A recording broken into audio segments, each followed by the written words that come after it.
ছাদে যাই, কোনো দোকান নেই, মাসির বাড়ি চলে এলাম।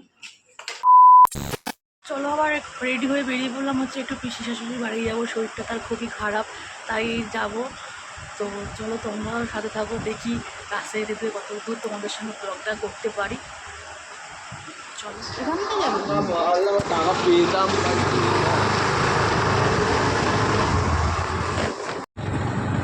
আর রাস্তা খুঁজে পাচ্ছি না, দেখা যাক। তো দেখতে দেখতে চলে এলাম আবার পিসির বাড়ি। তো অনেক দিন তো এই রাস্তায় আসা হয়নি, কারণ হচ্ছে ও অনেক বিয়ের আগে এসেছিল, বিয়ের পরেই প্রথম তো রাস্তাঘাট হয়ে গেছিলো অনেক চেঞ্জ, সে আগেকার মতন নেই, অনেক ঘর বাড়ি উঠে গেছিলো। তো আমরা লোকেশন দেখে আর ফোন করতে করতেই চলে এসেছিলাম। আর সেদিনকার হয়ে গেছিলো বৃষ্টি, মানে ওই রাস্তাটা না এক হাঁটু করে জল, মানে স্কুটি নিয়ে যদি পড়ি তো গেলাম। আর দেখতে দেখতে দেখো পৌঁছেও গেলাম ওদের বাড়ির সামনে। আর ওদের বাড়ির পরিবেশটা কিন্তু আমার খুব ভালো লেগেছে। আর ওর পিসির বয়স কিন্তু 100 বছর। আর দেখতে দেখতে আমি কিন্তু হেলমেট পরতে পারি, হেলমেট খুলতে পারি না, তাই আমার হাজব্যান্ডকে বললাম একটুখানি হেলমেটটা খুলে দাও তো। তারপরে চলে গেলাম ওদের বাড়ি। আর তারপরে থেকে আর ব্লগটা কন্টিনিউ করা হয়নি, কারণ ওরকম সময় আর ব্লগ করতে পারিনি।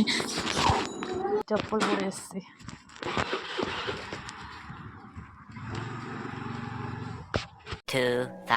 years later. আর এদিকে পিসির সঙ্গে দেখা করে নিলাম, কিন্তু পিসির বয়স হচ্ছে 100 বছর। শরীরের অবস্থা কিন্তু খুব একটা ভালো দেখলাম না। আর তখন বেরিয়েই দেখি হচ্ছে মাসির বাড়ি হচ্ছে ওই পারে আর পিসির বাড়ি এই পারে। তো আবার ভাবলাম যে এত দূর এসি মাসির সঙ্গে আবার দেখা করবো না, তাই এই ভদ্রপুরবেলায় তখন চলে গেলাম হচ্ছে মাসির বাড়িতে। কিন্তু মাসির বাড়িতে যাবো খালি সব দোকান খুঁজছিলাম, তো ওই সময় কোনো দোকান বন্ধ ছিল, ফলের দোকান বলো বা কিছু হরলিক্স নেবো বা ইনশিওর নেবো। তার জন্য কি করলাম, আবার মাসির বাড়ির সামনে দিয়ে ইউটার্ন নিচ্ছে দোকান। মাসির দোকানে, মাসির বাড়ির সামনে কোনো দোকান না থাকায় আমি আবার কি করলাম, বাধ্য হয়ে মাসির বাড়ি খালি হাতেই চলে গেলাম।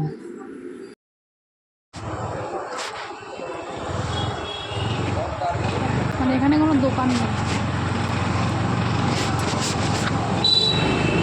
দোকান খুঁজে পাচ্ছি।